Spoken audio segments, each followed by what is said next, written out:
Rise up, live joy your way. From emotional intelligence through cognitive distortions, certified life and wellness coach Kamini Wood is on a mission to help people see the magnificence of their own unique human spirit. Through these small bites of self-visualization and self-confidence, you can have healthy relationships, success in business and career, and live the life you want to live.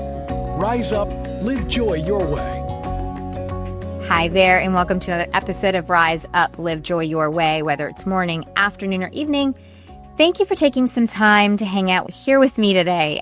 In today's conversation, I want to talk about something that's not exactly easy to talk about, but I think it's something that is really important to bring into the discussions that we're having, and that is narcissistic manipulation. Specifically, the way that narcissists bend the truth, shuffle facts, twist reality until you start to doubt your own memories and even your own mind, and then self-doubt takes over. If you've ever walked away from an argument or a conversation feeling nervous or agitated or even furious, and yet somehow you're questioning whether you misunderstood everything, this might be an episode for you to kind of tune in and pay attention to, because I want to explore how narcissistic manipulation works, why it impacts us so deeply, and most importantly, how you can start to reclaim your own voice, your own memory, and your own self-trust, rather than living in someone else's distorted truth. Now, it's important to start with narcissistic manipulation rarely looks obvious. It doesn't usually come with this flashing bright light that says, this is abuse. Instead, it creeps in quietly. It sometimes looks like someone telling you, that's not what I said, when you're sure that's what they said.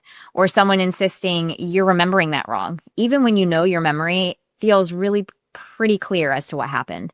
Someone taking bits of truth just enough to make their argument sound convincing and then rearranging them so that the story shifts in their favor and in their narrative. And at first you may push back and you feel confident in your version of the events, but over time, the repetition wears you down. The constant insistence that you're wrong or you're confused or you're being too sensitive, it starts to chip away at that confidence of yours. And before long, you start to actually second guess yourself and you begin to wonder, maybe I did mishear. Maybe I am overreacting. You start to wonder if maybe I really can't trust my own memory or trust myself.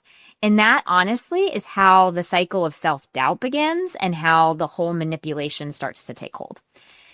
So why is this tactic so effective, and why do intelligent, capable, high-achieving people find themselves questioning their own reality in the presence of a narcissist? It's because narcissists understand something about human psychology.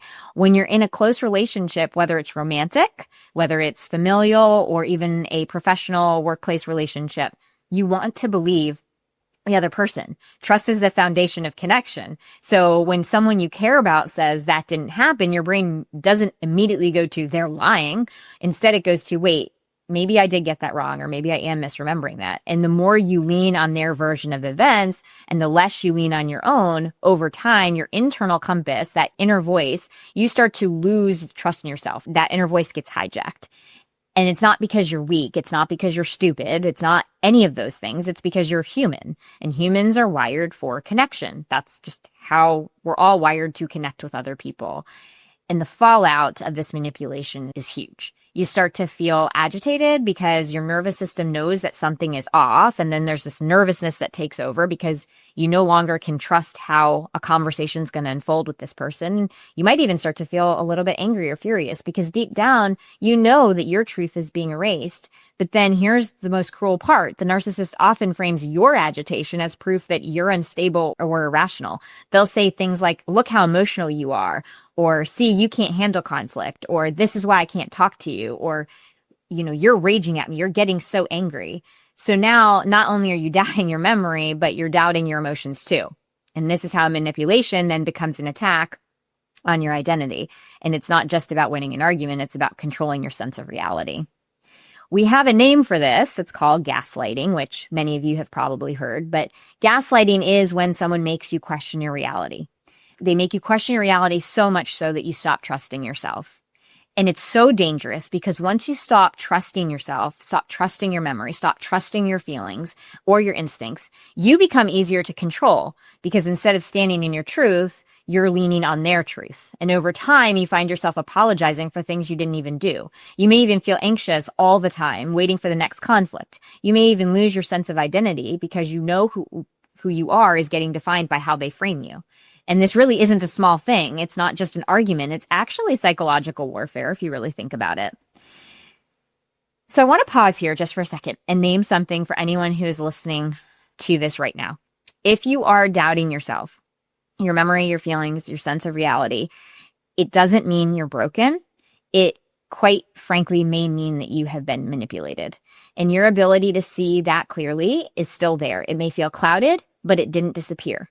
The shame you feel, how did I let this happen, is not yours to carry. What you're experiencing is the result of intentional distortion, and it is not a personal failure.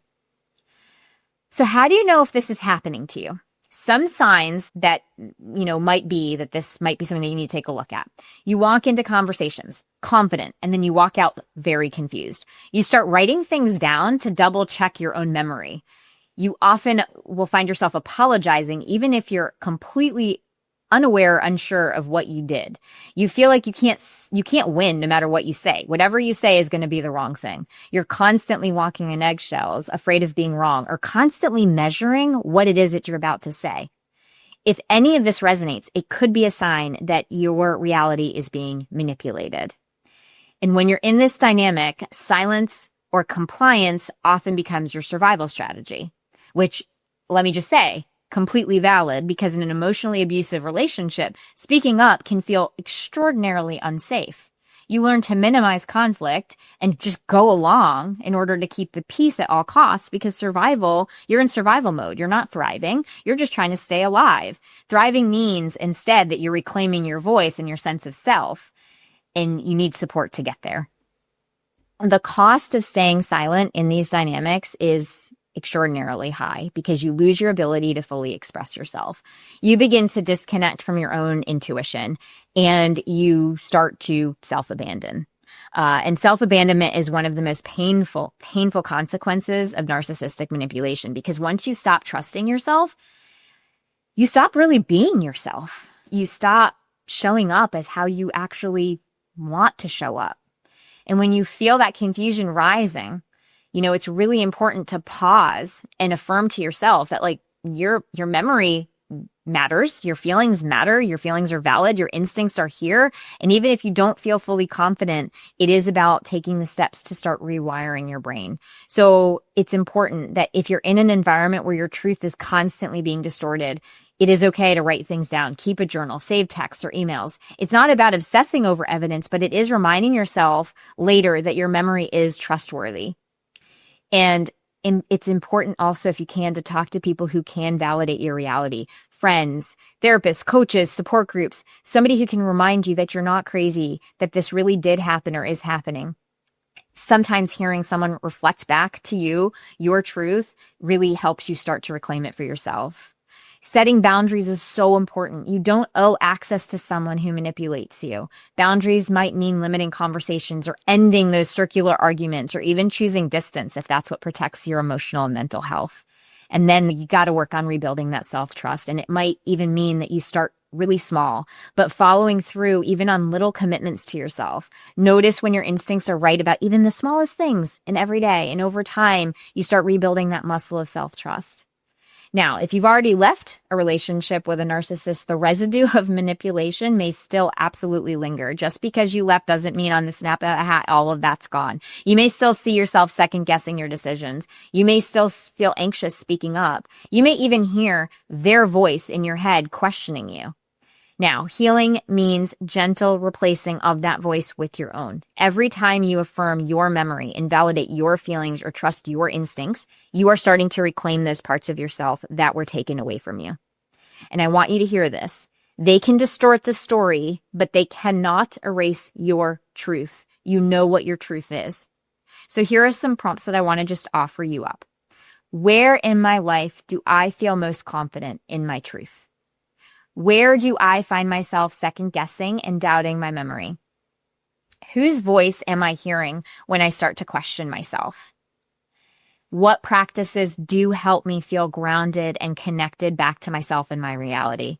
And who in my life reflects my truth back to me with compassion and with clarity? Take some time to journal those. Taking time and the act of actually pen to paper, writing down your truth in your own words is a really powerful way to anchor yourself back into reality, but also anchor yourself back to yourself. I want you to know this. If this is something you've experienced, you are not crazy, you are not broken, you are not too sensitive. If someone has twisted your words, manipulated your memories, or left you questioning yourself, that says more about them than it does about you. Your reality absolutely matters, your voice matters, and you are so capable of reclaiming both of those. Healing is not about going back to who you were before the manipulation. It's about becoming stronger and clearer and more rooted in your own truth and your own values than you ever have been before. Narcissists twist the truth. It's not just about control, it is about confusion. But the thing is that clarity is always possible. You can reclaim your memory, you can trust yourself again, and you can rebuild your own self-knowing. So if you've been living in someone else's distorted version, I invite you to pause, take a breath, and remind yourself that your truth is still here, your voice is still here, you matter, and you're not defined by their manipulation. If this was helpful for you, or you know somebody that this could be helpful for, please feel free to share this episode with them. And until next time, stay well. Thank you for listening to Rise Up, Live Joy Your Way. For more information, book a chat with Kamini at www.chatwithkamini.com or visit her website at www.kaminiwood.com. You can also find Kamini on Facebook or Instagram. Username It's Authentic Me. Thank you for listening.